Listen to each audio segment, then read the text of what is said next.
Hey, in this video, I'm doing the Fire Emblem Awakening voice meme from Tumblr. But before I begin, I need to point out that I occasionally stutter when I speak due to my autism, so if I start doing so here, you know why.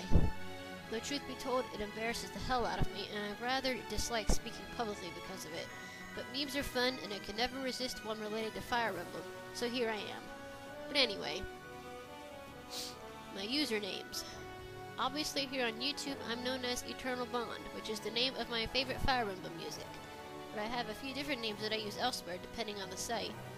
On Serenus Forest, I am known as Anasabel, or Anna for short. It's the name of a magical lance I came up with. On fanfiction.net, as well as a few other sites, I am Emblem Queen, though I can't actually remember why I picked that one. Who knows? I have a DeviantArt account as well, and I'm Great Aether there. On the Pokemon sites I visit, I'm Kellio, a combination of my real name and my favorite Pokemon, Keldeo. I've used other names in the past, but these days I only use the ones previously mentioned. Where am I from? I don't currently live there, but that would be Pittsburgh, Pennsylvania, the Steel City, also known as the City of Bridges, the City of Champions, and the home of Heinz Ketchup. Yep, Steel, Bridges, Ketchup, and sports teams. Quite a combination, eh? Now, my real name is Kelly, spelled K-E-L-L-Y. I'm doing this video 3 days before my birthday, so I'm about to turn 23. Yippee. I actually look around 16, though, according to most people that try guessing my age.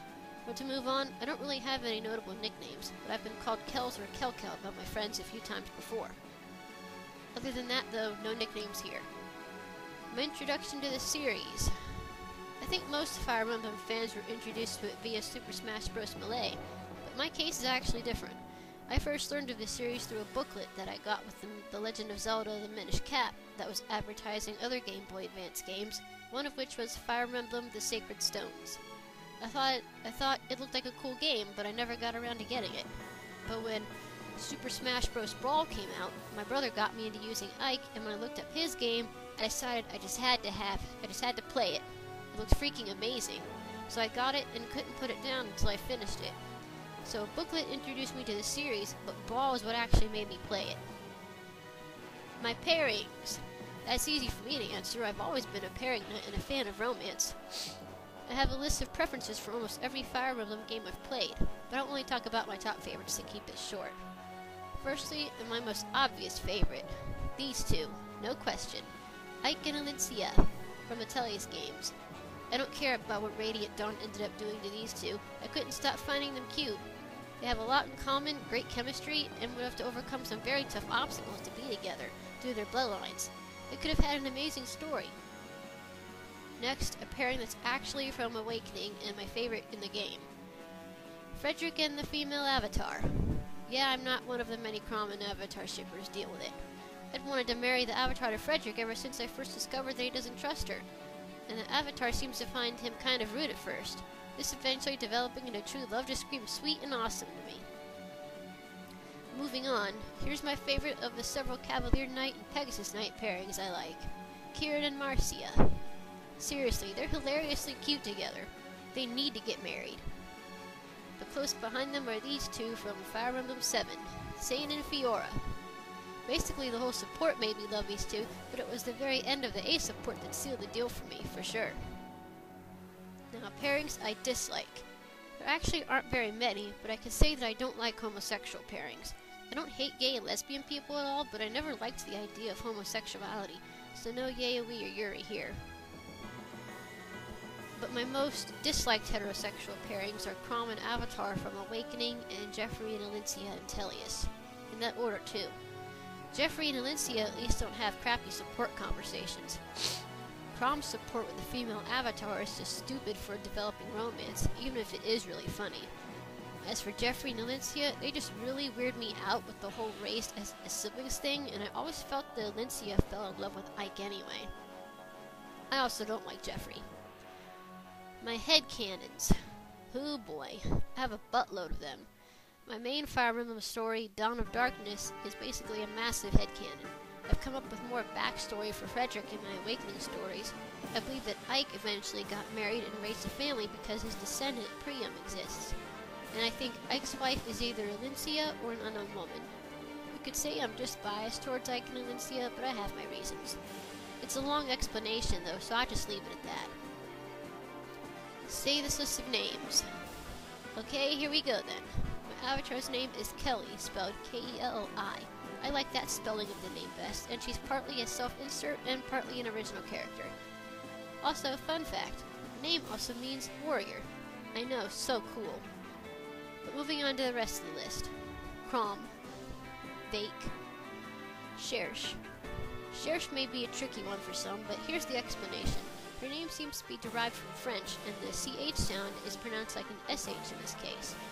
The French also typically leave the last letter of a word silent. But to continue, Phila, Yarn, Pan, Inigo, Plagia, Elise, Wyvern, Cordelia, Lucina, Noir. Noir is also from the French language, by the way, and is actually the feminine form of their word for black, as in the color. But anyway, Priam, Regna Ferox, Yanfei, Owain, Sari. Do I have to say gods in Crom's voice? I think that's impossible for me because I'm a woman. Well. My favorite class and class tree. I can't really decide between Cavalier Knights and Pegasus Knights. Sometimes I like Cavalier Knights more, and sometimes I like Pegasus Knights more. I've always loved horses and other equians, and to me, Knights are just overall awesome, so yeah. I especially love Great Knights, as well as Radiant Dawn's Gold Knights, Silver Knights, and Seraph Knights. My favorite Awakening character. This guy, Frederick. I just love everything about him, and he managed to become one of my favorite characters in the series. I found something to like in all of his support so far too. He's just overall awesome. My least favorite character is Tharia, without a doubt. She's creepy as hell, she's an annoying stalker, and she's a bad mother. I also dislike her ridiculous design. Favorite support conversation. Frederick and the female avatar, duh. The bear meat thing is freaking adorable, and the avatar calls Frederick Freddy Bear of all things, which is insanely cute. And Frederick's drama in it is just hilarious. I would have liked it even more if it also focused on how their trust builds up though, and if the avatar called Frederick Freddy Bear again as support. Because as I said, that is just so cute. Oh wow, my favorite critical line is easy. Pick a god and pray. Frederick is so badass because of this alone, man. Pick a god and pray. My favorite confession and voice. That should be totally obvious by now. My heart is yours, milady. I vow to defend you as knight and husband until death should part us. Frederick's, of course. He's so knightly, so charming, and so sweet in both English and Japanese. And his English voice is just sexy. I've always loved deep, manly voices. Lanku's and Inigo's voices are close seconds because of that. What else to say to wrap this up? Well, as you might have guessed, I write a lot of Fire Emblem stories. I've made dozens of original characters and built my own continent for the plot of Dawn of Darkness, the story I mentioned earlier. Its Lord character is a young mercenary named Azura, a somewhat tomboyish girl that carries a unique and mysterious gold pendant. It also has two male leads, Brian, who happens to be my favorite character in the story, and Leon. Brian is a captain in Talgria's army, and Leon commands Talgria's knights. Azura obviously has the most attention, but both Brian and Leon also have smaller subplots focused around them, and they often advise Azura once she actually promotes to a lord. Leon also falls in love with her, but finds winning her heart to be no easy task. All of my stories can be found on fanfiction.net if you're interested in learning more. Well, this is the end of this meme, and I hope you guys enjoyed listening. That's all, folks. Okay, I totally did that on purpose and ripped off Porky Pig.